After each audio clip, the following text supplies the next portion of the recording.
Hi, I'm Liz Murphy with PECO, and we are thrilled to be sponsoring Go Forth and Learn. It's part of the Wawa Welcome America Festival. At PECO, we know that learning never stops, so we put our energy into learning and exploring with you all week long in the comfort and safety of your home. Please enjoy, and thank you. Hello, and welcome to Independence National Historical Park, a place where we get to tell the exciting story of the creation of the United States of America. In a lot of ways, that story begins in the building right behind me, known as Carpenters Hall.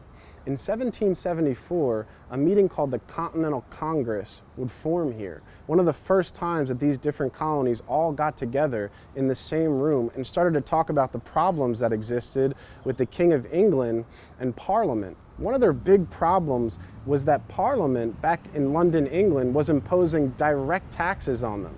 Nobody from this part of the world was sitting inside British Parliament and voting on these taxes. It led to that famous rallying cry, no taxation without representation.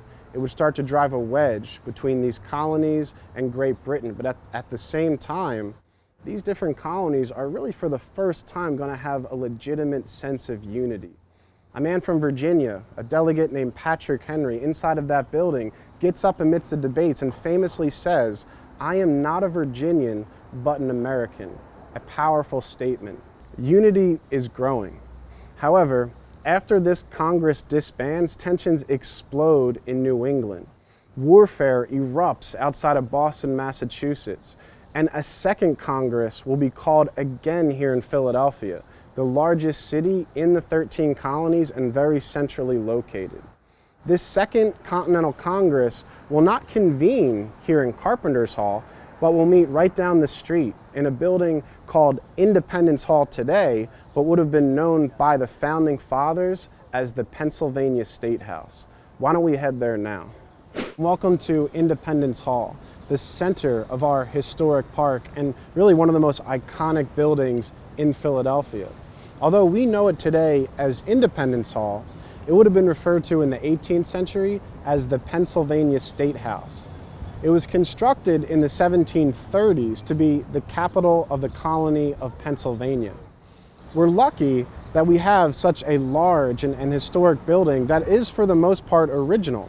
About 90% of the exterior of this building is original to the 18th century and about 70% of the interior.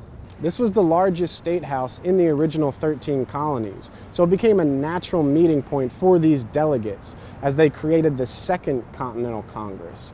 This group of men had a very important job ahead of them. They had to figure out if that rebellion that was already raging up in New England was going to turn into a revolution in the United States of America. What had begun as a squabble between colonies and mother country between the rights of a British subject was exploding.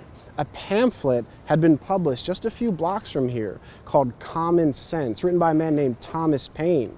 And Thomas Paine, he was asking big questions. He wasn't just angry about taxation without representation, he was challenging the very idea of a monarchy. And he wasn't speaking to the gentlemen in this building, he was speaking to the common people.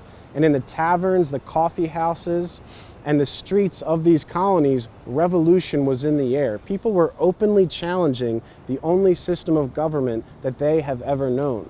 This is going to culminate here in the summer of 1776 with that famous Declaration of Independence, those iconic words that begin our nation. The first time that iconic Declaration of Independence was read publicly was right here in this courtyard. It took place on July 8th, 1776, a massive gathering, about 2,000 people here on these grounds. After the words of that declaration were heard, Pennsylvania militiamen entered Independence Hall. They tore down a coat of arms of King George III. They dragged it through the streets of Philadelphia and they burnt it. This was more than an act of vandalism.